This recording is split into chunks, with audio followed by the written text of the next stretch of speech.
Eli, tengo entendido que siendo muy joven empezaste a estudiar ingeniería en realidad, y que por X motivos de la vida no seguiste con esa carrera. Afortunadamente optaste por la abogacía años más tarde, seguramente en ingeniería, que era un mundo dominadísimo por hombres, hubieras hecho grandes revoluciones, pero elegiste la abogacía y hoy sos una militante y una docente, además de abogada, una maestra. Entonces, la pregunta es, adentrándonos en la carrera de abogacía, ¿por qué fue tu elección? ¿En qué circunstancias? ¿En qué contexto social, político, incluso personal y familiar decidiste iniciar la carrera? Si lo hiciste en una universidad pública, ¿cómo fue tu experiencia en ese sentido? Bueno, justamente creo que en mí influyó muchísimo la situación de las mujeres. O sea, varias cosas. Ustedes se imaginan que esos eran los años 50 y pico, los años 60. Se terminó la Guerra Mundial en 1945.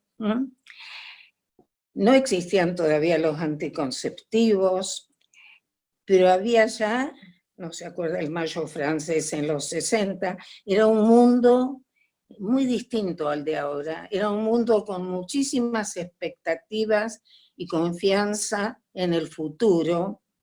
Se había terminado la guerra, que había sido algo muy sangriento, y hubo como una ola de mucha confianza en que había sido tan terrible la guerra, que yo la viví a través de mi padre, que sufrió muchísimo porque tenía familia en Europa, que nos aparecía un mundo en que, lógicamente, y al ser muy jóvenes, y curiosamente, porque yo quise estudiar ingeniería.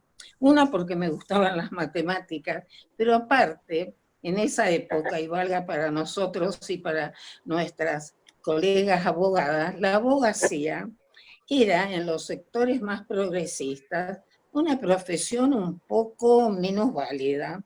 No era apreciada, no era el derecho que después disfrutamos y luchamos. Era un derecho considerado más de tipo patrimonial. Era una construcción del hombre, el hombre y el patrimonio. Entonces, si uno tenía afanes libertarios, ¿me escuchan? Se fue la imagen. Por favor, no se me vaya de al lado. Se escucha, Nelly, perfecto. No, porque se fue la imagen. Ya.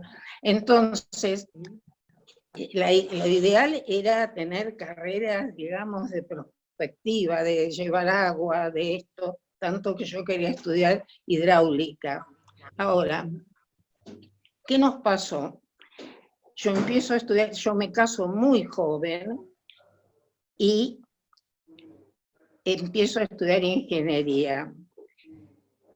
Quedo embarazada, tengo un niño con problemas, un compañero, muy buen compañero, pero ni se nos imaginaba que podíamos compartir digamos, estudiar una carrera y como es ahora en muchos hogares parecido al que fue el mío, de que a lo mejor lo correcto era que partiéramos y dividiéramos el día y que uno estudiara y el otro trabajara y compartiéramos las tareas. Entonces, lógicamente, al quedar embarazada y tener un niño con problemas, me era imposible a mí asumir el rol digamos, de una estudiante. Tenía que elegir otras carreras. Dejé de estudiar unos años, tuve otra hija, pero sentía que no me complacía no seguir una carrera universitaria. Aparte porque recuerden que soy de una generación en la cual esto del hijo doctor no era nada más que así, un eufemismo. Era una necesidad de muchos, sobre todo de familias inmigrantes, en el lugar, mi padre venía de una familia sumamente humilde. Mi madre había sido elegida, esto que leemos en las novelas, para no estudiar, la retiraron de la escuela en cuarto grado, mientras tuvo hermanos profesionales. Entonces, para mí estudiar era como un imperativo categórico, más o menos, como si Can desde la tumba me decía, hay que estudiar. Y mi madre siempre nos impulsó con permitirnos muy autónomas, a una hermana mía y yo, mi hermana mayor que estudió medicina, o sea, y no era una obligación, era algo que me encantaba hacer.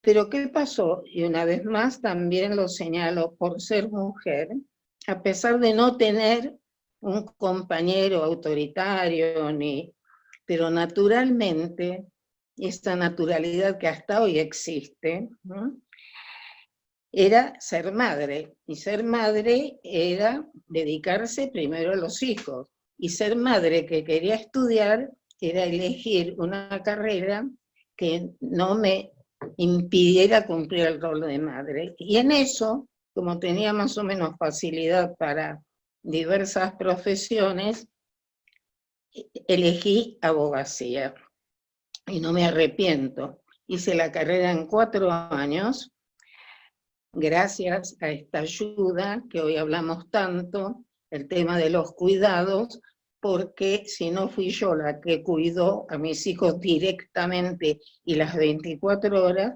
tuve ayuda que me permitió hacer la carrera, y que también permitió que mis hijos no tuvieran un resentimiento por una mamá que pasaba parte de su día estudiando o yendo a la facultad.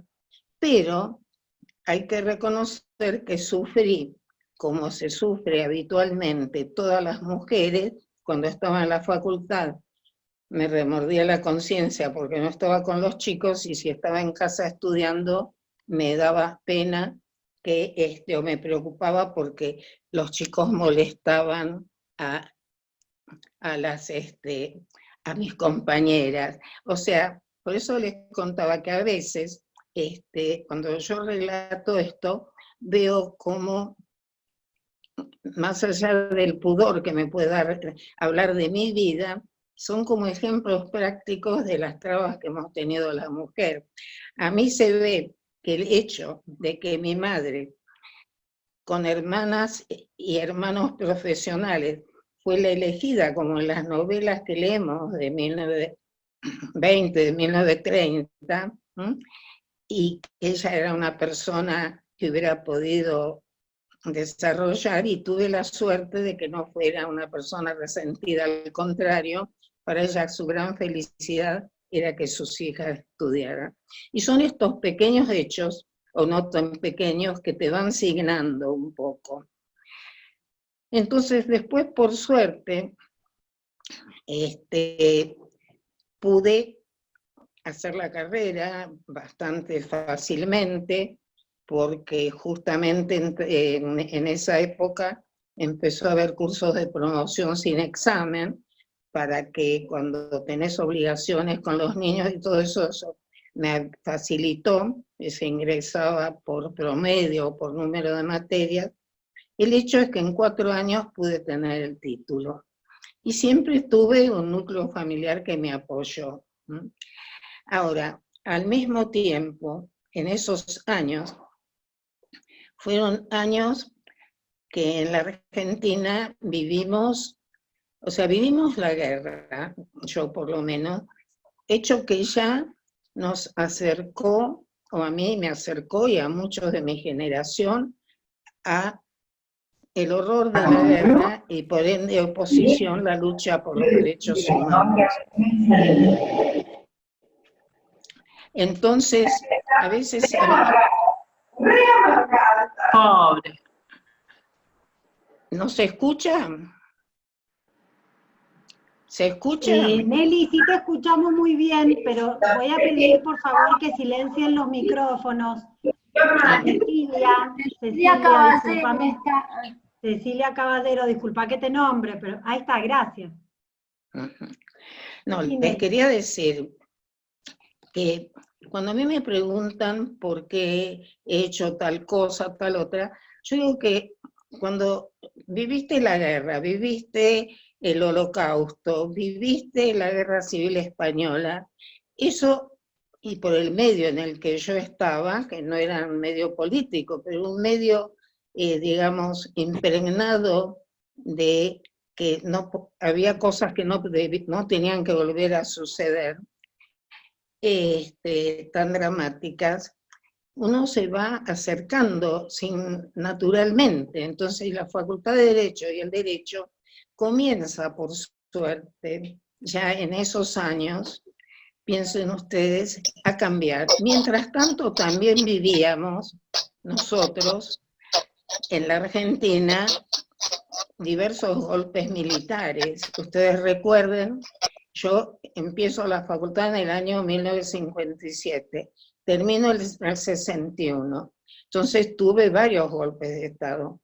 Cuando después en la facultad quiero ingresar a la carrera docente, ingreso, ya por algo me acerco a la temática de derecho de familia y doy examen con Díaz de Guijarro, que fue un eminente maestro del derecho, exiliado de la Guerra Civil Española. Díaz de Guijarro en Derecho de Familia y Luis Jiménez de Azúa fueron los grandes maestros que exiliados por la Guerra Civil Española vienen a la Argentina y se incorporan a la universidad. Jiménez de Azúa fue el penalista maestro de todas nuestras mejores penalistas en la Argentina. Entonces, ingreso a la carrera docente y viene el golpe de Onganía. Yo no sé si ustedes recuerdan la noche de las expulsiones, el ingreso de fuerzas militares en la facultad. Me retiro, renuncio junto con otros colegas docentes en la Facultad de Derecho y recién vuelvo a ingresar en el año, en el 70 más o menos. Pero, y después enseguida golpe militar, ¿no? Una de las preguntas que ustedes hacían, ¿qué me pasó a mí durante el proceso? Mientras tanto, entonces eso te va asignando y al mismo tiempo hay algo que tiene que ver con esta cercanía. Por eso yo digo que a mí, al feminismo, o a un determinado feminismo, me acerco a través de los derechos humanos, de todos, porque yo considero que la perspectiva de género, que hablamos todo el tiempo de la perspectiva de género, no es nada más ni nada menos que la perspectiva de considerar siempre los derechos humanos de las mujeres en la situación que tenemos enfrente. No sé si seguimos con esto, sigo contándoles.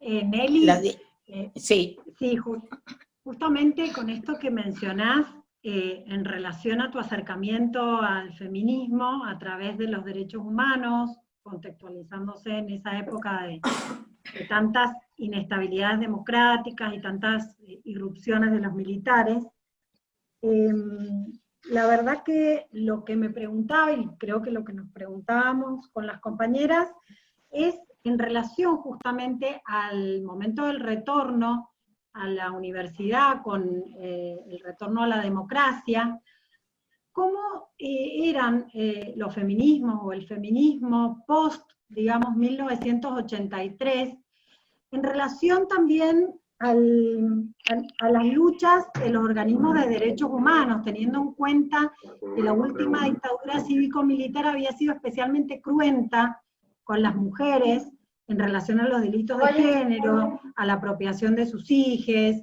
al tormento sobre sus cuerpos y demás. ¿Qué relación, qué diálogo? ¿Hubo un diálogo ahí entre los feminismos? El problema, yo personalmente Imagínense, yo ya en esa época no estoy en la facultad, porque, mejor dicho, con Cecilia Grossman, que éramos las dos, estábamos en la facultad en ese momento en Derecho de Familia, les recuerdo, Díaz de Guijarro fue el introductor, digamos, teórico de el derecho de familia más moderno y inclusive del divorcio vincular, o sea, por algo estábamos en esa cátedra. Pero después, cuando nos vamos en el 60 y pico por la etapa de Engonía, volvemos a ingresar a la facultad, pero en ese momento, porque hay un cambio de titulares, nos admiten, y estamos hasta el año 70 y pico, no en la época de López Rega, donde también hay ya muchas, y un día, en el año 70, en marzo del 76, vamos a la facultad cuando se reanudan las clases.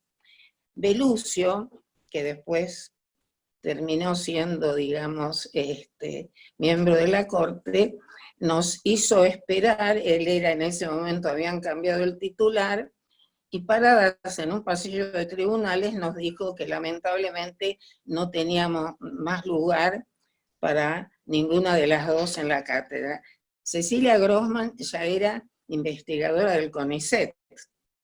O sea, te imaginas que no era yo, no era investigadora del CONICET, ni nos preguntó si queríamos, en cambio de ser, digamos, suponete adjunta, ayudantes de primera. Directamente nos cerró. Entonces, la facultad, durante esa etapa, estuvimos totalmente ausentes.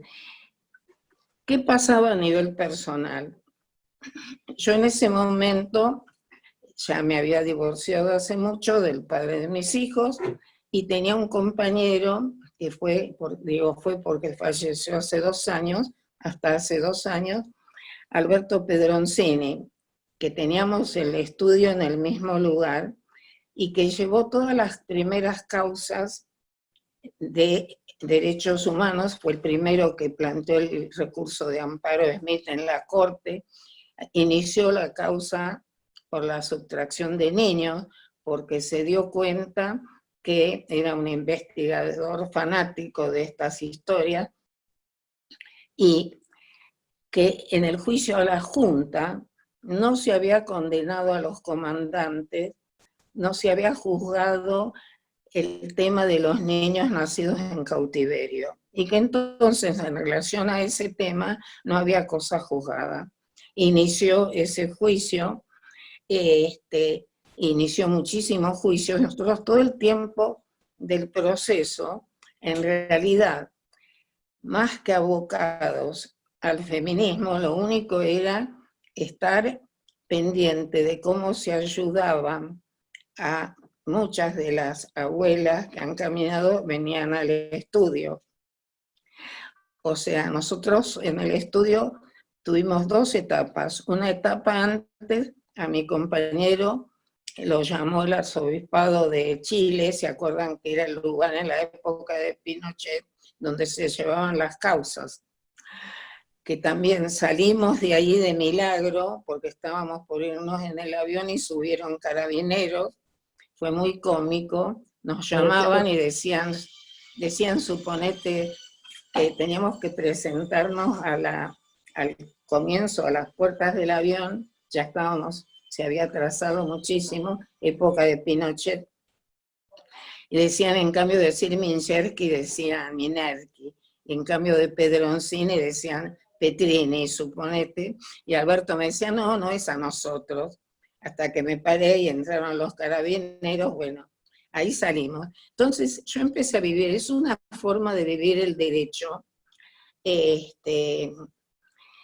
con riesgos, pero con compromiso. Ese compromiso está cuando al lado de las abuelas, cuando caminaban en las acciones que se llevaron, nosotros estuvimos todo el proceso, no digo que fue sencillo, porque sin darte cuenta vas naturalizando también. Recién se me ocurrió el pensamiento de decir, es como la naturalización que nos lleva a las mujeres a aceptar tantas cosas, ¿no? Pero suponete no comprar cosas porque si venían y te buscaban los servicios, se llevaban todo lo que había en tu casa, entonces no era que uno pensaba no o dormir pensando en el ruido del ascensor. Bueno, tuvimos suerte, no nos pasó nada. En realidad el que era militante firmaba y hacía era Pedroncini, junto, bueno, con otros abogados. Entonces, pero termina, cae la dictadura y entonces ahí se nos abre la facultad nuevamente. Entonces, al empezar a ejercer la docencia y empezar a profundizar el derecho de familia, ahí es donde empezamos a tocar los puntos neurálgicos y a darnos cuenta, las abogadas, de todos los temas que tenían que ver y la riqueza que tenía el derecho, y porque empiezan a desarrollarse todos los derechos personalísimos, se empieza a vivir el derecho de familia distinto, también se movió distinto en otros países, salir del divorcio sanción, o sea, salir de este modelo de familia patriarcal que estaba marcado a fuego en nuestro derecho, prácticamente con pocas modificaciones, ¿no? Y no solamente, y así empezamos a trabajar con la legislación existente, tomando ejemplos de otros, y empezamos, mira, recién cuando vuelve la democracia, a trabajar el tema violencia. Nunca se había trabajado el tema violencia desde el punto de vista legislativo. Con Cecilia Grossman en los años 80 y pico, con Aide Virgin, hicimos con el senador Orasesco los primeros proyectos contra la ley, digamos, contra la violencia intrafamiliar. Y no logramos que se aprobara.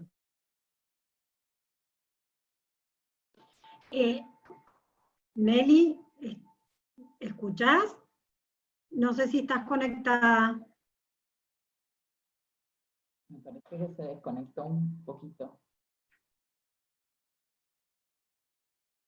Se desconecta. Sí. Me parece que Ahí está. Hola, Nelly. Porque yo tenía centro de actividad. Nelly, ¿nos escuchás?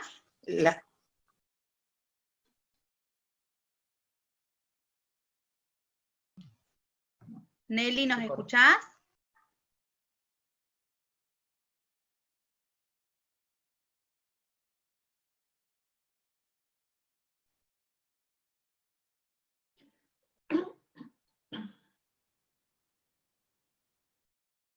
Ponga la computadora y que esté acá. No, te volvimos a escuchar.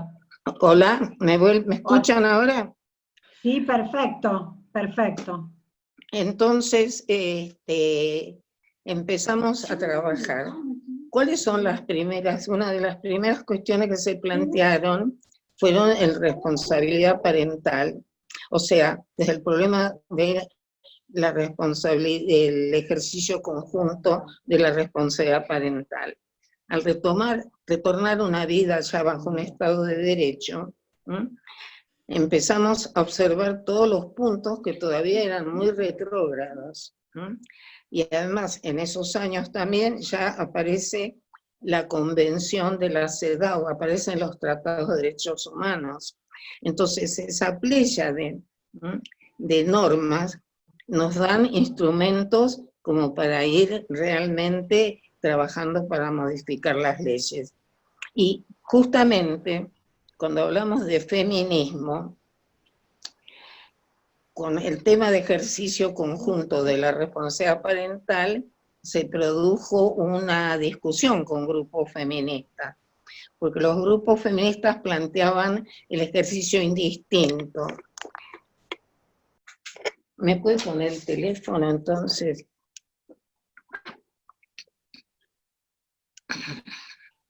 ¿Te escucha bien, Nelly? Sí, bueno, sigo. No, ya está puesto.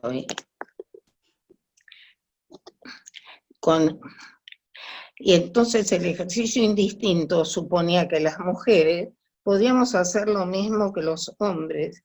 Y mi objetivo, digamos, al trabajar estos temas, siempre fue no tener más derechos que los hombres, sino tener una relación distinta de igualdad.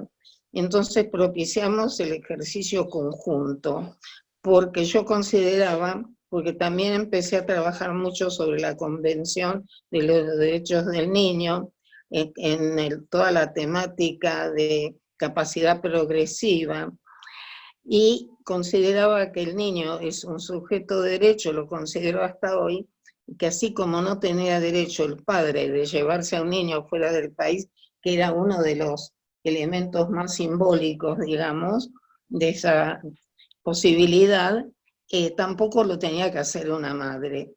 Entonces, luchamos en ese sentido.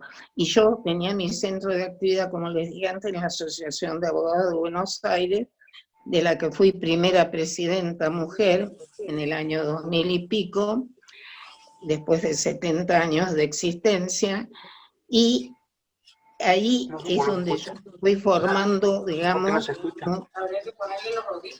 mucha gente y a muchas personas.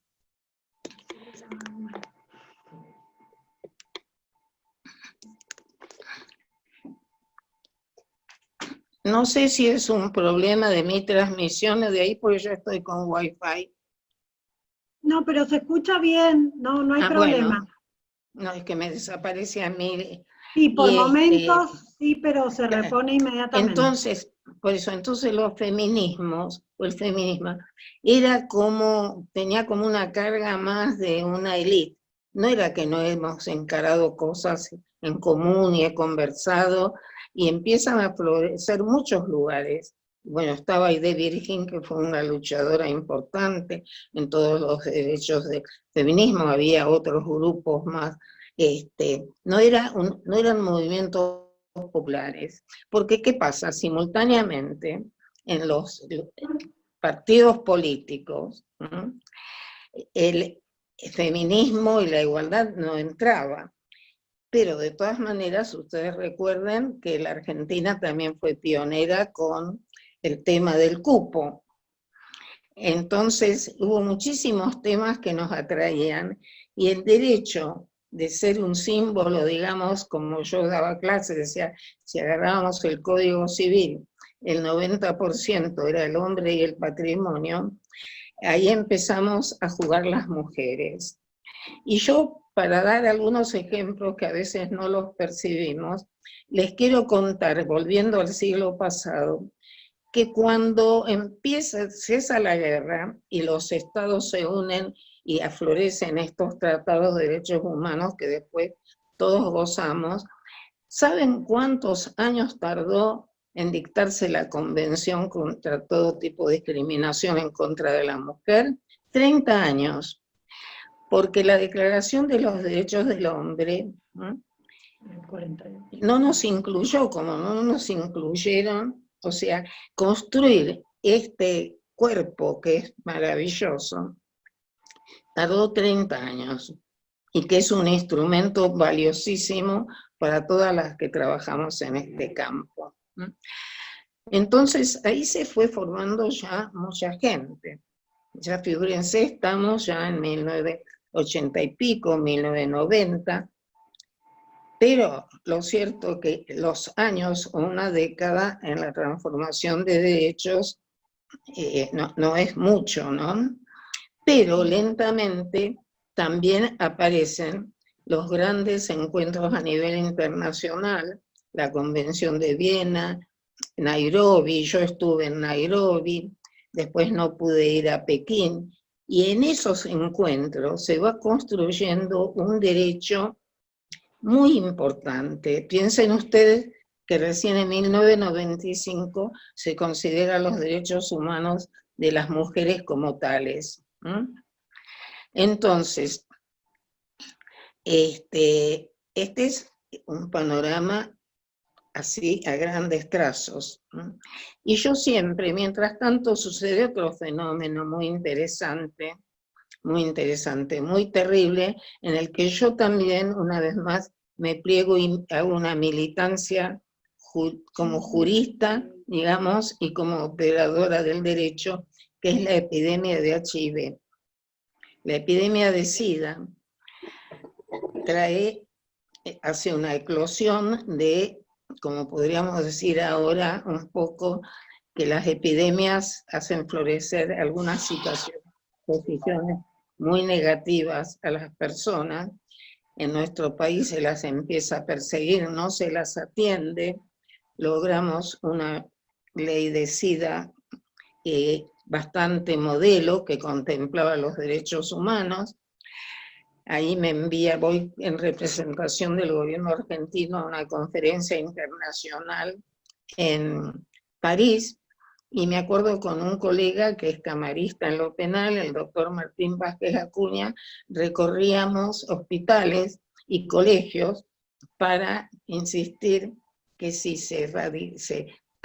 no se prestaba los servicios y se ahuyentaba de la escuela o de los hospitales, de las consultas médicas, a los enfermos de HIV, lo único que se hacía era violar principios de derechos humanos, por un lado, y por otro lado también dejar que circularan, obligándolos a que otra vez ocultaran y que por ahí transmitieran la enfermedad. Entonces son dos impactos que fueron tejiendo, yo creo, una red de movimientos, porque todo esto se va reflejando. Cuando vos haces una actividad, también es como que vas irradiando. Y en el tema de SIDA también, me acuerdo porque no se me olvido de las cosas que escribí sobre la transmisión perinatal, porque una de las transmisiones era la perinatal. Entonces, esto todo es, digamos, hasta el 2000.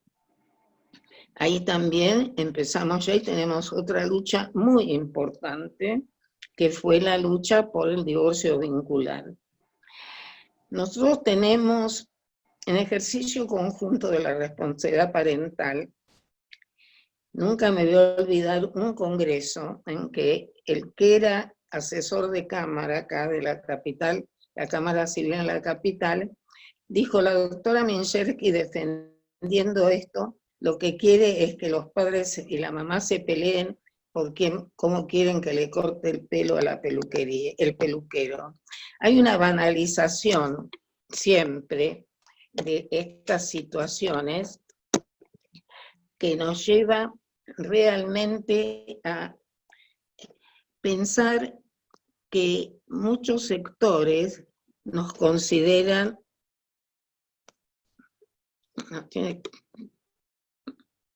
si me permite, hay que volver acá y volver. Estamos escuchando bien, te estamos escuchando bien, no te preocupes. No. Bueno, que tienen que, como que tienen poca confianza en las personas. Lo mismo fue con la 17.711, de que la autorización de la mujer para determinados actos. Lo mismo fue con el divorcio vincular. Las cosas que se decían en artículos de jurisprudencia, supongamos, así como esta banalización, que todo el mundo iba a correr a divorciarse, si ustedes escuchan, son los mismos discursos que cuando en la Cámara de Diputados se discutió la ley del voto. Desgraciadamente, en nuestra sociedad hay sectores incrustados que provocan una discusión que no es fácil. Hoy yo les contaba a ustedes que tuvimos, y lo referencio porque son los mismos sectores que se repiten con los mismos discursos y que desgraciadamente no tienen prurito en mentir. Hoy, por ejemplo, ustedes saben, tenemos el artículo 86, Código Penal. La legislatura de la Ciudad Autónoma de Buenos Aires, aunque quisiera, no puede modificar el artículo 86 del Código Penal.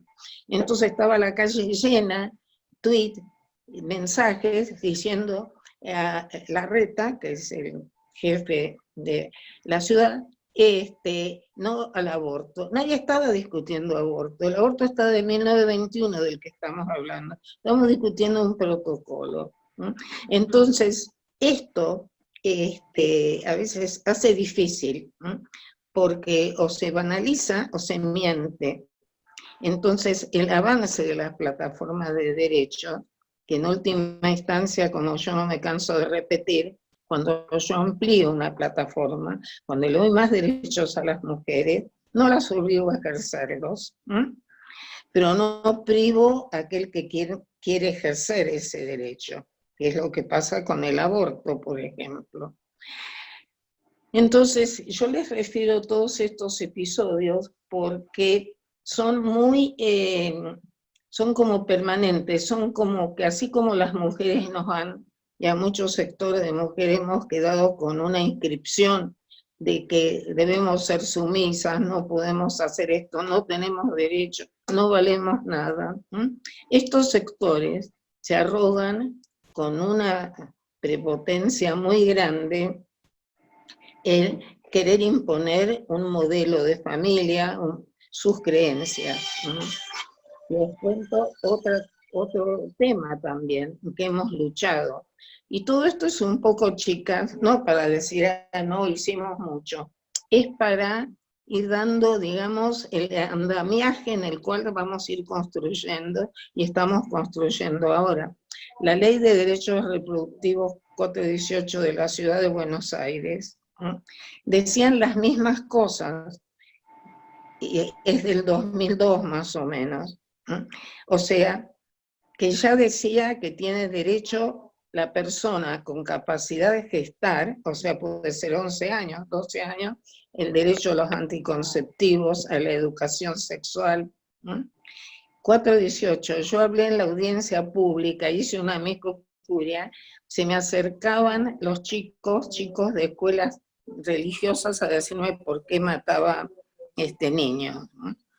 Entonces, esta lucha tiene toda una historia y por suerte estamos saliendo, hemos roto muchos cascarones, yo creo, pero no nos tenemos que asustar, porque si bien algunos sectores tenemos la suerte de poder acceder a una educación, de haber tenido libertad de pensamiento, de poder. Entonces, también tenemos que pensar que hay muchísimos sectores que todavía están muy incrustados en una ideología X, y que hay principios que todavía, que para nosotros nos parecen muy naturales, que están en nuestras normas jurídicas, pero que hay un sector de la población muy grande que todavía no la ha internalizado. Y ese es el de la igualdad. O sea, la igualdad de hombres y mujeres, la igualdad en la vida, no hablo de la igualdad formal, porque nosotros en las leyes tenemos, casi les diría, un plexo normativo bastante aceptable, pero la igualdad en la vida nos falta mucho todavía, como nos falta mucho en considerar a los niños sujetos de derecho y a las mujeres sujetas de derecho, porque al no ser iguales realmente, entonces uno puede matar, uno puede... El otro día un doctor que me gustó mucho, un doctor Lorente español, decía que muchísimas mujeres ya estaban en cuarentena antes de la cuarentena. Acá y en España, la mujer que el marido no le permite salir, la aísla de sus amigos, de su familia, y que termina a lo mejor matándola, esa mujer ya estaba en cuarentena. ¿Y qué pasa con la cuarentena? Vemos con mucho miedo y mucha pena cómo esto se exacerba. Pero ¿qué pasa? Entonces nosotros, ¿qué tenemos que hacer como profesionales? No sé si quieren que siga hablando o me quieren hacer una pregunta. Sí, Nelly, un poco habíamos pensado como un primer bloque que tenía que ver, ¿me escuchás bien? Sí. con lo que vos ya nos has venido contando e ilustrando maravillosamente, que tiene que ver con tu trayectoria como abogada y cómo casi que en cada década hubo un desafío diferente que dar y un espacio diferente para militar, y cómo adviniste, digamos, al feminismo a partir de la lucha por los derechos humanos, o esa trayectoria por los derechos humanos te llevó y te acompañó hasta llegar al feminismo y acompañarnos a todas. Y en ese sentido, un poco el segundo bloque que habíamos pensado de preguntas tenía que ver con los feminismos, o con mirarnos hacia adentro, ¿no?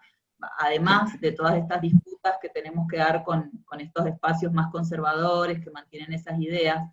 Un poco vos recién lo dijiste, bueno, con el cuidado personal tuvimos que dar un debate hacia adentro del feminismo si era indistinto o conjunto, y actualmente cuántos debates hay hacia adentro del feminismo, por ejemplo, en materia de prostitución, regulacionismo, abolicionismo, en materia de gestación por sustitución y el mandato del instinto materno, en la cuestión de la masculinidad.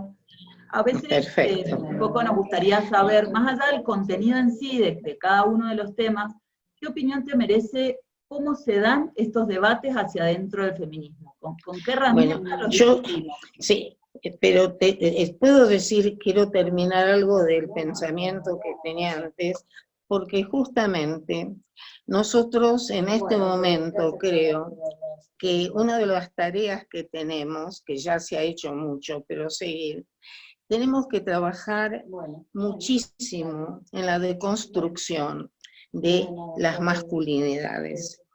Yo he estado analizando casos de jurisprudencia sobre femicidio, y la verdad que te indignas enormemente cómo se nos ha tratado en los fallos, cómo cuando te asustás porque decís, ¿cómo a este hombre lo condenaron a 4 años?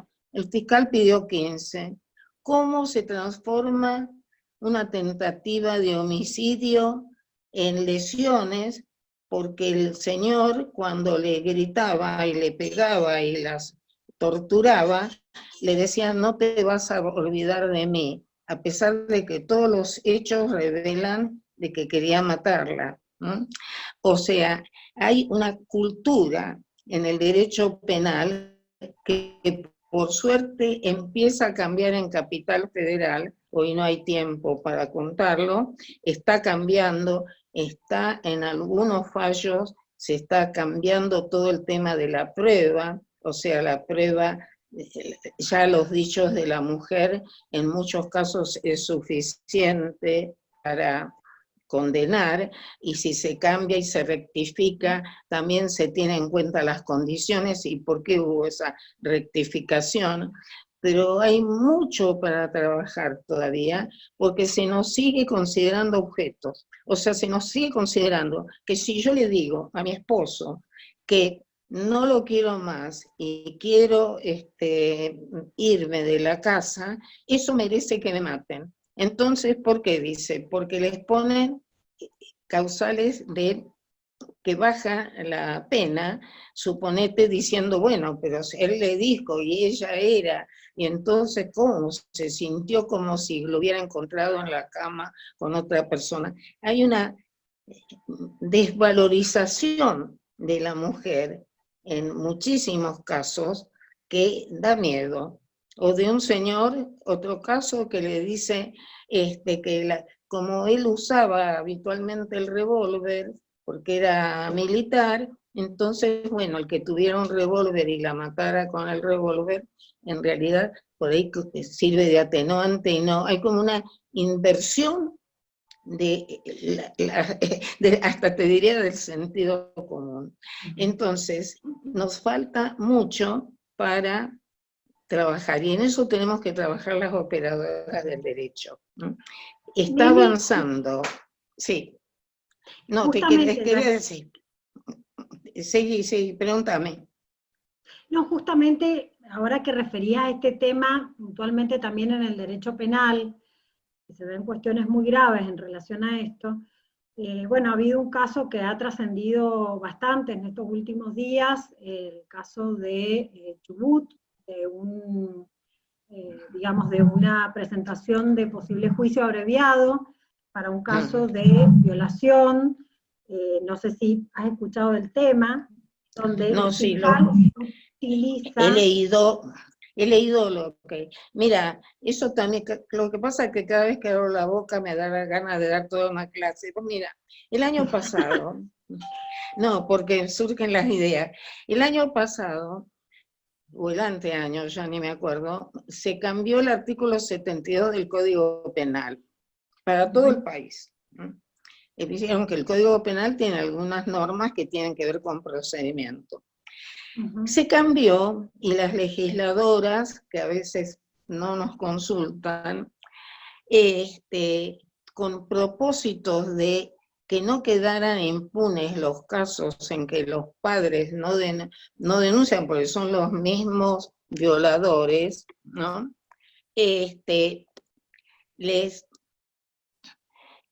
Se cambió quienes tienen la acción pública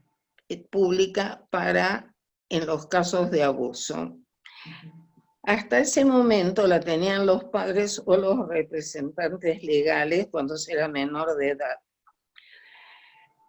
Y lo cambiaron y pusieron como acción de instancia pública a partir de los 18 años para abajo. Se olvidaron de la capacidad progresiva, se olvidaron de darle a eso, con el afán de que no quedaran impunes los abusos intrafamiliares. Pero, y este es un caso con mucha complejidad, más de la que aparece, que muestra todavía los resabios incrustados, porque yo creo que este señor fiscal ni se dio cuenta de lo que estaba escribiendo, porque es cierto que está en los manuales. Ahora, también es cierto que él inicia la acción, pero la inicia y aparentemente vos no podés iniciar una acción de estas sin antes ver de qué se trata y con quién se trata. No voy a hablar de este caso porque conozco lo de los diarios, no me gusta. Pero cuando salió esta modificación del artículo 72, a mí me preocupó mucho porque dije, con esto va una niña violada, ¿no? Suponete, que no tiene ganas de interponer la acción, no está en condiciones de prestarse a todo un proceso. No hay prescripción de la pena. Y da la posibilidad que intervengan si es un hospital o es un médico antiderecho, que ni haga el aborto, dilate las cuestiones, porque ahí tendría, el delito es el de violación. El aborto no es un delito en este caso, pero no necesito explicar todos los condicionamientos que tiene un aborto. Entonces hicimos un seminario, y tengo todavía que escribir sobre esto, porque no puede ser que no haya una graduación, porque una persona a los 17 años se ve sometida a toda la doble victimización que supone en nuestro país. Entonces, este fiscal a lo mejor procedió correctamente, pero lo que no pueden es pasar sobre las víctimas. Hay una ley de víctima, creo que también la hay en Chubut. No alcancé a mirarla, pero tenemos también la ley de víctima nacional, que hay que tenerla en cuenta. Entonces, ahí cómo no se hace un trabajo antes de la denuncia, de ver cómo está esa niña, y si se hizo, perfecto, pero si no se hizo, no podés poner en movimiento todo un movimiento jurisdiccional sin ver qué pasa en ese hogar, dónde está, qué voluntad, cómo se ayuda. Nosotros tenemos a veces como una falta de cooperación entre las instituciones que a mí me llama la atención cómo inició la acción y no aparece. Me dicen algunos que no usaron la ley de víctima porque estos avances que tiene el derecho creo que los tenemos que utilizar. Creo que de todas maneras acá hay algo que es estructural y que para mí es un defecto, uno de los peores defectos de nuestra justicia, es el tema de los tiempos. No puede ser que este tipo de cuestiones dure años. La chiquita que fue violada, suponete a los 15, es la misma persona que los 20. Se respeta su autonomía, no se respeta. Esto no es nada más que ponernos contra este señor a quien ni conozco y que realmente creo que algo no puede, ¿por qué tardó tanto esta cuestión? No puede ser, acá y en todas partes del mundo, los juicios tardan, los penales y los civiles en familia en la capital, tiempos que no tienen nada que ver con lo que necesita el justiciable. Entonces, eso creo que acá lo que tenemos que hacer es pensar en serio modificaciones, ¿no? Sí, O Nelly, sea, en ese sentido también tenemos no solo la modificación del Código Penal, sino algunas dificultades con códigos procesales penales provinciales o leyes de protección a la niñez que establecen la obligación de los funcionarios de denunciar frente a un delito de las personas menores de edad. Entonces a veces los profesionales de salud, cuando llega una adolescente víctima de un abuso sexual, directamente denuncian. Creo que ahí también como que hay un cruce que todavía desde el feminismo no damos y que tiene que ver con el claro, adultocentrismo, ¿no? porque Y en hablamos este de... sentido, No, sí, sí, volviendo sí. un poco a lo que te queríamos preguntar, ¿no? Respecto de los cuestionamientos, no de los cuestionamientos, de las internas, podríamos decir, o de los distintos debates hacia adentro del feminismo, que también está el punitivismo, o los feminismos más punitivistas que otros, y un poco eso que te preguntábamos, si ves con qué herramientas, o si ves algunas maneras que podríamos debatir de otra forma, o cómo ha sido tu trayectoria dando esos debates adentro del feminismo. Mira, es muy complejo, porque no nos olvidemos, chicas, las mujeres somos seres humanos igual que los hombres, somos producto social igual que los hombres, y las mujeres tenemos también, como personas, y me parece bárbaro, tenemos defectos, tenemos ambiciones, tenemos una cantidad de circunstancias. Ahora, yo tuve una experiencia, podemos comenzar si querés con el tema prostitución. Yo presido el Parlamento de las Mujeres, que es una organización que creó la legislatura de la ciudad. Y en una primera reunión vinieron de los dos organismos antagónicos, ¿no? Está constituida por ONGs. Y empezaron a discutir, y yo dije que yo no me iba a pronunciar, y no iba, el Parlamento tampoco se iba a pronunciar si tiene que ser legal la prostitución o no, que lo que sí el Parlamento iba a hacer,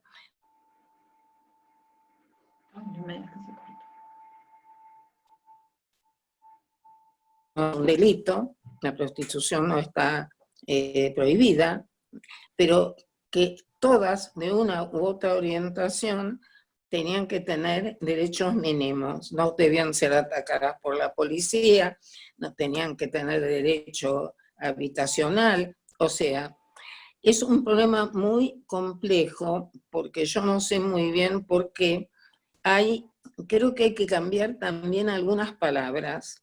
Suponete, vos tenés el abolicionismo, tenés la legalización o la reglamentación. El abolicionismo hasta como terminología no me cae bien, porque el abolicionismo es una palabra que se usó para la lucha de los esclavos en Estados Unidos. Abolicionar es como suprimir. Y yo creo que en esta época de respeto, yo no quiero prohibir, yo no soy quien para prohibirle a una mujer que ejerza la prostitución, que es una actividad legal. Y no la quiero suprimir. En todo caso, lo que tengo que ver es qué derechos humanos no les son violados. Pero tampoco quiero favorecer el ejercicio de la prostitución, que es una posición. Vos tenés las reglamentaristas que sostienen de algún mínimo tipo de apoyatura, y la legalización, que sería que entre en el contrato de trabajo. Y acá viene algo que es muy complejo y que tiene que ver con la autonomía y nuestro propio cuerpo, y que están vinculados a lo mismo que ustedes, uno de los puntos que ustedes traen, que es sobre todo el tema de las técnicas de reproducción asistida y el tema de la maternidad por sustitución. Entonces, muchos son temas muy difíciles, son eso cuando empecé yo a hablar de esto, sí que son dilemas bioéticos. Entonces, frente a determinadas posiciones en la vida, lo que yo he optado es decir, yo no la voy a favorecer, por ahí no la voy a prohibir, pero no la voy a sancionar como delito. Entonces, frente a esto, ¿qué nos conviene más? ¿Qué nos, como sociedad y tendiente a mejorar los derechos humanos de las mujeres? Es considerar que el cuerpo de las mujeres puede entrar dentro de, digamos, el comercio. Es igual que como sería el tráfico de órganos, o no lo es. El problema es que yo creo que el problema es como siempre estructural, que lo que tendría que hacer la sociedad es procurar no prohibir la prostitución, procurar para aquellas que puedan y quieran salir mecanismos de positivos, digamos, de ofrecer otros servicios, tareas, oficios. Ahora, lo que no entiendo muy bien es por qué está esta guerra tan... El problema es que también son actividades que lindan con la trata. Y en una sociedad en que las mujeres todavía estamos en una situación, aún las que no nos damos cuenta, de capitis diminutio, creo que no tenemos que favorecer permisiones legales cuando todavía no estamos fortalecidas. Y les voy a poner un ejemplo que no tiene, vuelvo al Código Civil y Comercial. Cuando se modifica el código, que yo intervine en uno de los capítulos, para mí es un avance, pero tiene un artículo de los pocos que no me gustan en familia. Estoy hablando que es la opción para cambiar de regímenes de bienes. O sea, se puede cambiar, se puede optar por distintos sistemas, o dos sistemas, y también se puede optar durante el matrimonio. Y yo creo que debía ser la única que trabaja derecho de familia que estaba en contra. Porque pensé que todavía las mujeres, no pensemos en mujeres como nosotras, pensemos en la mayoría de la población. La mayoría de la población, yo cuando ejercía la profesión hasta hace muy poco, las mujeres vienen y te dicen, firman, no tienen idea de lo que firman, firman autorizaciones, firman acciones, asumen responsabilidad. O sea, las mujeres todavía no nos consideramos tampoco iguales, no nos tenemos tanta autoestima. Entonces, si en esa situación yo considero, ¿te imaginas cuando se está hablando de una subrogación de vientre o de una... Son instituciones que creo que todavía no estamos preparadas como sociedad.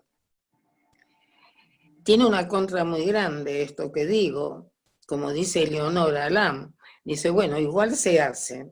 Bueno, pero que igual se hace. Yo no tengo por qué legalizarla, pero me encantaría escuchar opiniones distintas porque son temas muy, muy complejos. Lo que a mí me da mucho miedo es,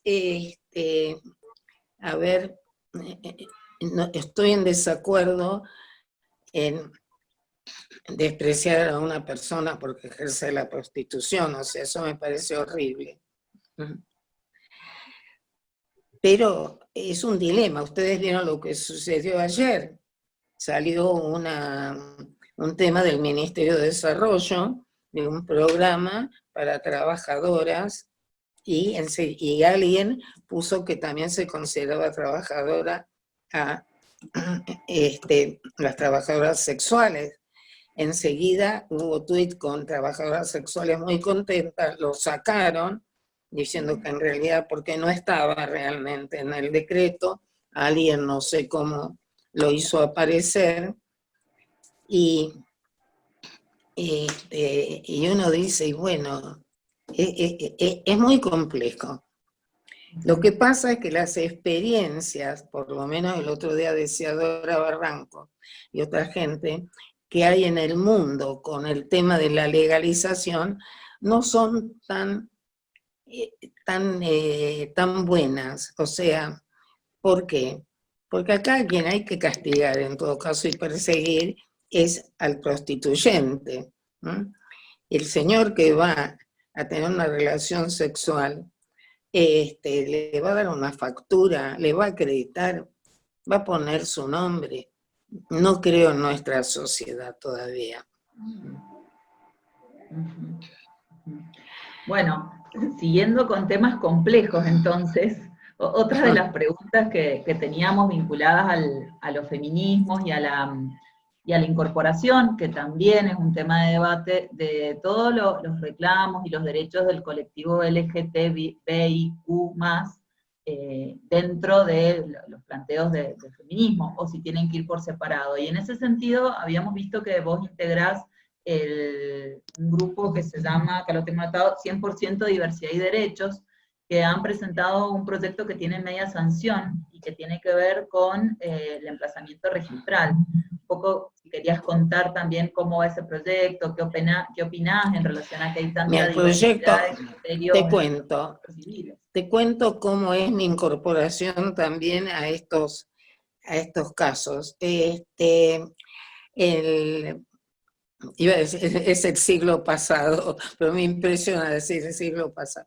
Me piden que escriba un artículo comentando un fallo de la ciudad de Nueva York sobre la permanencia en la locación de una pareja, del supérstite de una pareja homosexual.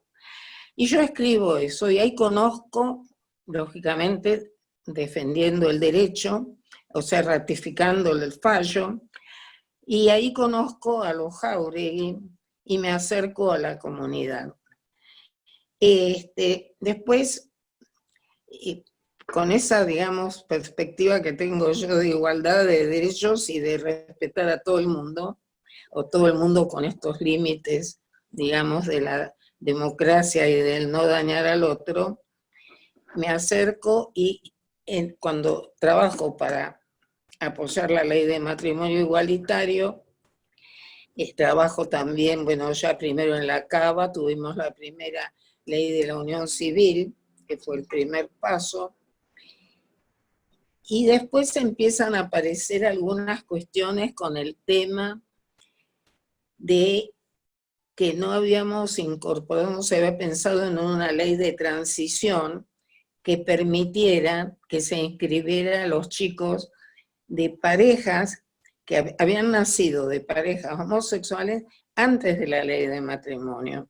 Entonces ahí también empezamos a trabajar, logramos un decreto, que el Poder Ejecutivo lograra un decreto, y me acerco a ellos. Y ahí estuvimos después ya trabajando, hicimos una investigación, y los ayudé también a nivel registral, porque no era fácil, digamos, lograr todas las modificaciones.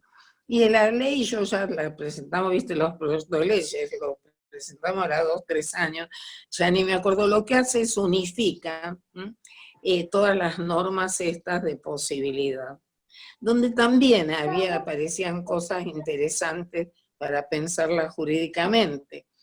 Por ejemplo, pedir que se modifique tu identidad en tu partida, lógico, ¿no? Lo dice la ley de identidad. Que se modifique la partida de nacimiento de tus hijos. O sea, yo tuve hijos con una identidad. Mis hijos ahora tienen 20 años, les pongo el ejemplo. Entonces, uno de los reclamos de la comunidad LGTB era también modificar la ley. Entonces yo decía que había que notificarle al hijo, porque ya no es lo mismo si un hijo es menor de edad, que si ya es un menor adulto y le estás modificando. O sea, son todas cosas ricas y que van surgiendo, digamos, a medida de la práctica y de cuando la ley es vivida. O sea que en realidad esa ley, el registro es un registro para unificar y que no haya las posibilidades de negativa por capricho de un funcionario.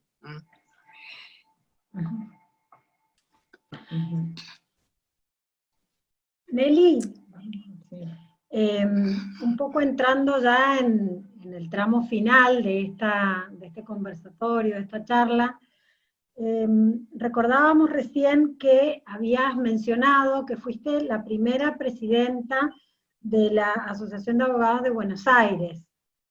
Entonces, como dirigente. Entonces, nos preguntábamos cómo había sido tu experiencia de participación como mujer abogada en este tipo de espacios y asociaciones de juristas y espacios gremiales, si habías participado en la lucha por la paridad de cargos, y cómo habían sido aquellos momentos más fuertes de resistencia en relación a tu participación. Bueno, en general, nosotros cuando sale el cupo y después empezamos a luchar, yo escribí bastante y comenté, porque cuando sale el cupo a nivel electoral, ustedes saben que había un decreto reglamentario muy oscuro. Otro día, si quieren, les cuento, tengo hecho una historia de cómo las leyes que amplían derechos de las mujeres siempre tienen retaseo, y yo digo cambio de figuritas que las hace oscuras, desde la 11.357 ya. La ley de cupo tenía un decreto reglamentario, una ley que fue un gran éxito, maravilloso, pero que dio lugar a muchísimos pleitos. ¿Por qué? Porque no estaba bien claro, digamos, el orden, por la práctica los partidos políticos no la respetaban, y hubo dos colegas, pero sobre todo una, Leticia Morini, que frente a un fallo, que ahora no me acuerdo bien de dónde era, ella planteó, y fue hasta la Corte Interamericana. En la Corte Interamericana, en la época, ustedes vieron que la Comisión la Corte tiene como dos etapas, primero está la Comisión Interamericana y después la Comisión trata de avenir, de estudiar, si hace lugar al caso, llama para que las partes traten. Y ahí se llamó al gobierno argentino y se logró que recién en la época de la Rúa se modificó el decreto reglamentario. O sea, este es un ejemplo muy claro de cómo nosotros tenemos muchos obstáculos, por eso hay que estar muy vigilante en las discusiones parlamentarias para ver qué pasa y qué trabas nos pueden poner, o sobre todo en los decretos reglamentarios. Entonces tratamos de empezar a modificar también los estatutos sociales. Al ser presidenta, yo lo primero que hice es llamé a una asamblea, modifiqué el estatuto y la asamblea modificó el estatuto e incorporó el cupo. En el Colegio Público de Abogados fue más difícil, y ahí hubo, que ahora desgraciadamente murió, una colega, Marta Paz, que hizo un recurso de amparo, y ahí se logró. En la Ciudad Autónoma de Buenos Aires, de todas maneras, basado en parte que la Constitución de la Ciudad de Buenos Aires tiene el cupo para la Corte Suprema, el Superior Tribunal, hay las instituciones rápidamente, muchas incorporaron. instituciones gremiales, ¿no? Como el Colegio de Ciencias Económicas, el cupo. Y ahora estamos con el tema de la paridad. Hablando de paridad, les puedo contar, hablando de nuestras dificultades, que ya hubo 2 casos que se resolvieron y ahora hay un tercero, porque ¿qué nos pasa? Nosotros tenemos ahora la ley de paridad. Ahora, si aplicamos la ley de paridad textualmente, cuando renuncia un diputado o no puede seguir en el mandato o lo que fuere, si aplicamos la ley de paridad, le tiene que seguir un hombre. Con lo cual se provocó que las mujeres que de acuerdo a la ley anterior podían ir llenando los cargos, quedaban postergadas. ¿Qué pasa? ¿Quiénes son los hombres que salieron de la diputación, de las cámaras?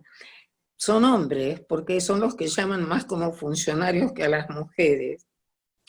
Entonces, primero fueron 2 diputadas del PRO y ahora es una, creo que es del Frente de Todos, que plantearon y tuvieron éxito en los 2 primeros casos, y creo que va a tener el mismo que hasta tanto no se llegue a la paridad, o sea que en las cámaras no haya 50 representantes de mujeres, 50 hombres, hay que seguir aplicando la ley anterior. O sea, ustedes se dan cuenta, porque no nos dimos cuenta cuando se sanciona la ley de paridad, que había que haber hecho una norma de transición. Ahora, la diputada Cristina Álvarez presentó un proyecto. Por eso les decía cómo nos falta, a veces voy a decir algo así, como que nos falta calle.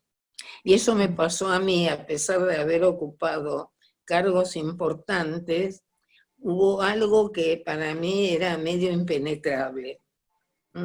Los lunes, el que hablaban de fútbol, yo estoy chocha ahora, tiros y troyanos, cualquiera fuera, los unía al fútbol, del cual yo quedaba excluida totalmente. Por suerte ahora todas las chicas juegan al fútbol y saben más. Y aparte de eso, que las mujeres nos ha costado mucho y nos cuesta esto, que no encuentro otro término que el de la rosca. O sea, hay hábitos que vamos adquiriendo en la vida y no en una sola generación. Y eso tenemos que hacer aprendizaje acelerado, porque tiene que ver con la igualdad, no en la ley, sino con la igualdad en la vida. Bueno, Nías, ¿qué otra pregunta? Bueno, la última de parte de nosotras.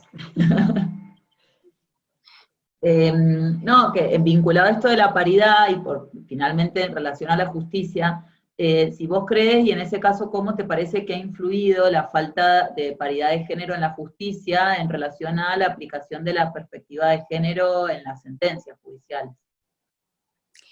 Mira, yo pienso que la paridad y la cuota siempre lo defendí. Eso no significa, y no seamos inocentes, porque seamos mujeres, vamos a tener una ideología de igualdad. Porque las igualdades y las diferencias son un entramado, como decía antes. A las mujeres nos gusta el poder, hay problemas de clase, hay problemas económicos, hay problemas de todo tipo. Pero yo creo, y eso lo demostró a partir de la convención de la Constituyente de 1994, que la presencia de mujeres ahí fue muy importante. Fue muy importante para que se incorporaran los tratados de derechos humanos a la Constitución. O sea, yo siempre digo que el proyecto de Menem, de la reelección, le salió un poco, digamos, el tiro por la culata, porque se posibilitó la incorporación de los tratados de derechos humanos, que todas sabemos que ayuda invalorable es para nosotros, en cuanto a lograr la igualdad formal y en última instancia también a través de las recomendaciones, los llamados de atención, la actitud de los comités, van controlando, digamos, la conducta de los estados. Entonces, yo creo que es muy importante, pero que también tenemos que empezar a trabajar mucho con las mujeres y con las masculinidades. Y también a un trabajo más, digamos, que baje a las bases. Ahora están acá trabajándose mucho en la ciudad, empezamos con el tema de promotora, o sea, en llegar a determinados sectores que son aquellos para los cuales, que son los más desvalidos, los que necesitan más una apoyatura nuestra, y que no nos pase como nos dicen, bueno, vieron cuando se perdió la votación de aborto, en parte era por los sectores del norte, que las mujeres pobres, y no es cierto, las mujeres pobres no saben ni están capacitadas, y pobres en el sentido, con mucho afecto lo digo, de que no se tienen autoestima, no saben que tienen derechos. Hay muchos temas que todavía tenemos que trabajar, de empoderarlas como personas, no como, cuando uno lee algunos dichos de, en fin, de mujeres, bueno, me pega, pero no me pega tanto, o que no se animan a denunciar una violación de un hijo. O sea, eso es porque no se tienen autoestima, no se consideran seres humanos con capacidad de decidir. Tenemos mucho para trabajar, chicas, mucho para cambiar. Bueno, Nelly, muchas gracias. Ahora vamos a pasar a algunas preguntas que han hecho por el chat. Yo con nuestra parte nos despedimos, y lo único que quería retomar y agradecerte, empezaste tu primera oración, dijiste, cada una de nosotras ha tenido vida en diferentes etapas, y me parece muy rico poder encontrarnos y encontrar nuestra vida en todo lo que vos nos has contado de tu propia vida y de tu propia experiencia, y qué responsabilidad tenemos nosotras en relación a la vida de las que nos suceden. Bueno, entretejiéndonos, ¿no?, en la vida del feminismo. Así que muchas gracias. Mirá, sí, yo quiero agregar algo. Te aseguro que si un mérito tuvo toda la lucha de la campaña, aparte de que lograremos seguramente, es haber movilizado a esas niñas, esas jóvenes que, no sé cómo explicarlo, que se pudo transmitir un mensaje de igualdad, un mensaje de libertad, de autonomía, de placer.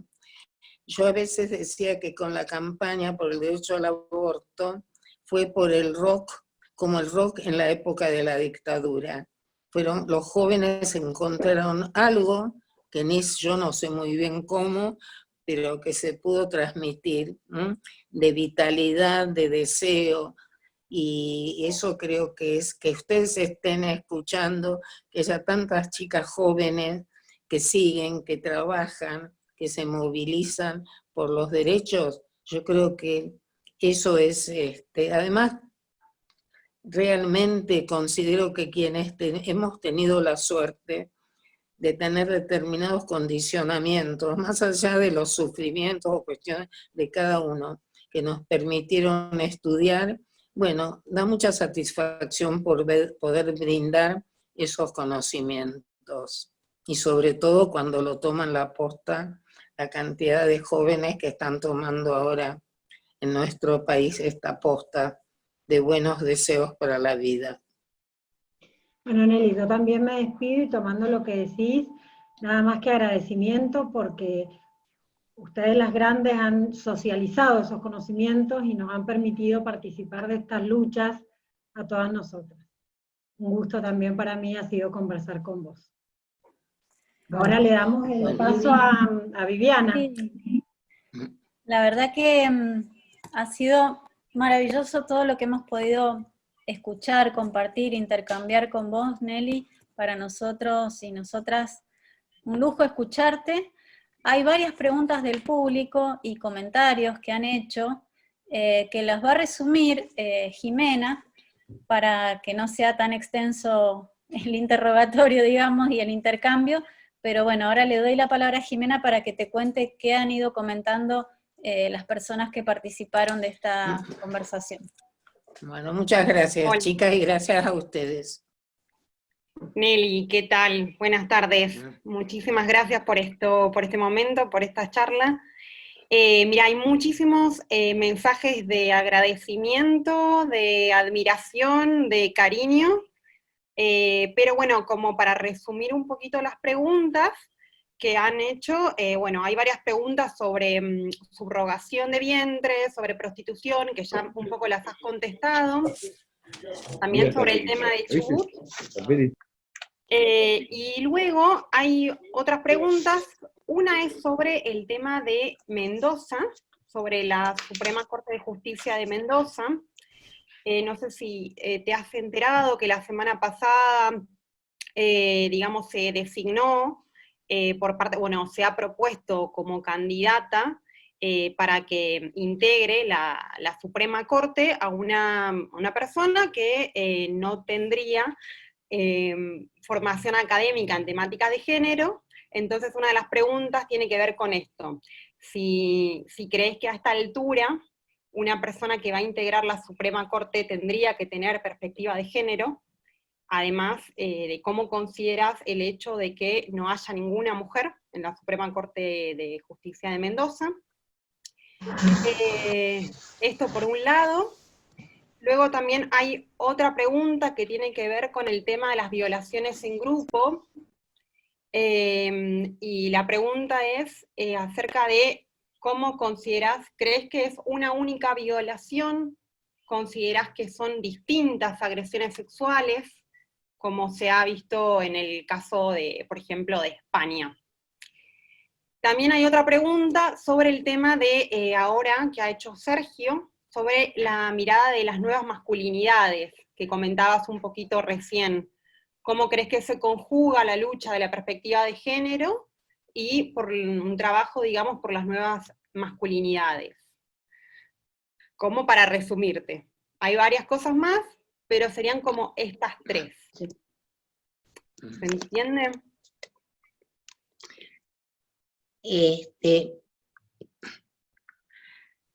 Bueno, una era la de la Corte, ¿no? Sí. La otra es la de la manada, la de las masculinidades. Sí. Bueno, yo considero que hoy en día, primero, que en la justicia desde hace unos años se está haciendo capacitación en perspectiva de género, ¿no?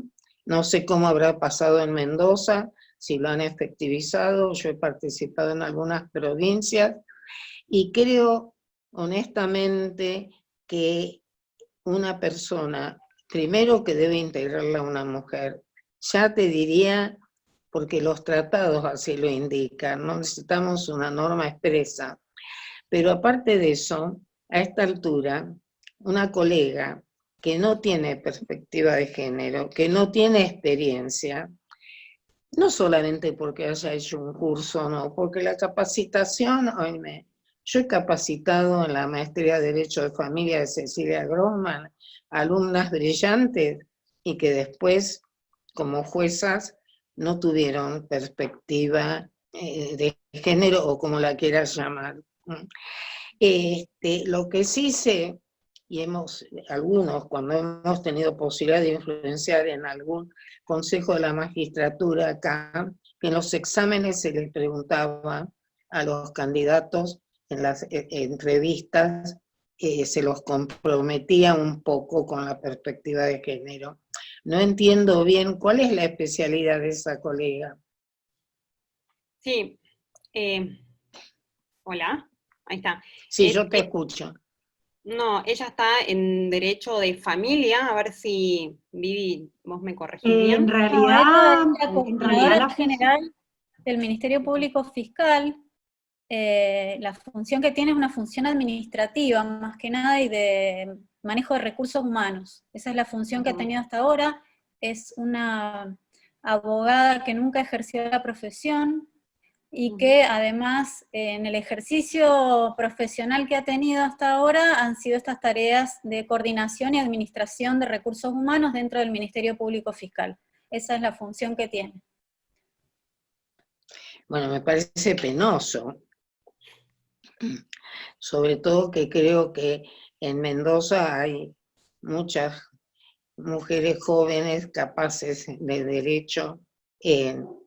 En realidad, eso es lo que nos pasa. Nosotras hemos caminado muchísimo, hemos obtenido muchas cosas, por eso no nos tenemos que desanimar. Porque ya les digo, así como tenemos la manada esta, el desahogo del fiscal, yo les podría mostrar muchísimos casos de gente joven en la justicia de la ciudad que está sacando y citan a la convención, citan Belén do Pará, están cambiando una rigidez inclusive en lo penal, que no es fácil, tanto que a veces me da miedo los temas garantistas, pero todavía esta estructura está mucho más, está a fuego puesta.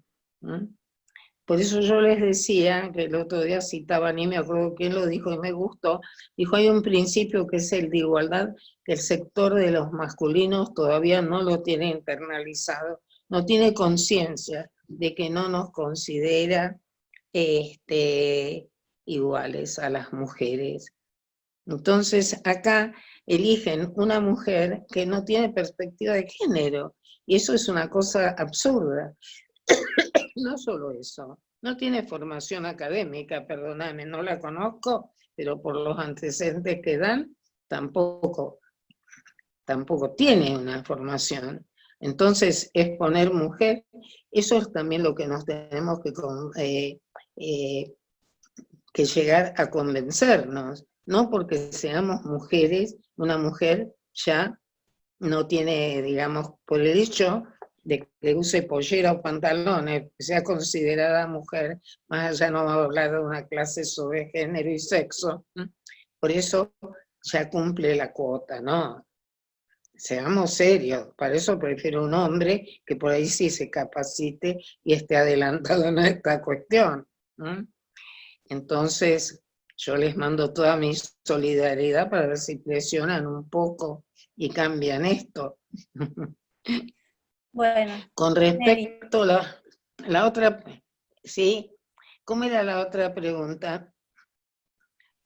La otra pregunta era sobre el tema de las violaciones en grupo, en manada.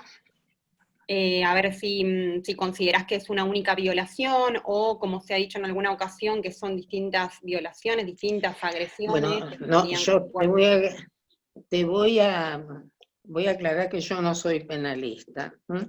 Lo que sí pienso es que más tiene que ver con el tema, depende de la prueba, pero que sí considero que si no se puede probar quién violó, tendrían que ser todos condenados por violación.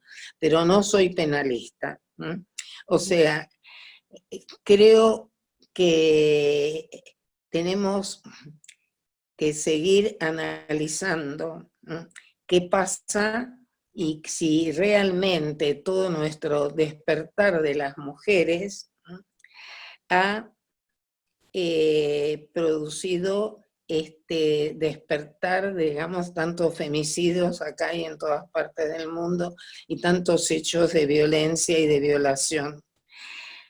También hablábamos el otro día que en los años 60, con la incorporación de las mujeres después de la guerra al campo del trabajo, el hombre perdió su lugar de proveedor y la mujer, o sea, es como que esta balanza que tenía al hombre en lo alto como proveedor y a la mujer miren los libros, lo que decía, papá trabaja, mamá cocina, eso no es gratuito. Entonces, no voy al cine porque a mi marido no le gusta el cine, o no podés salir ahora con la pollera corta. Son todos pequeños granos que han incrustado nuestra sociedad de que el hombre era superior. Si yo soy superior, puedo disponer del cuerpo de la mujer.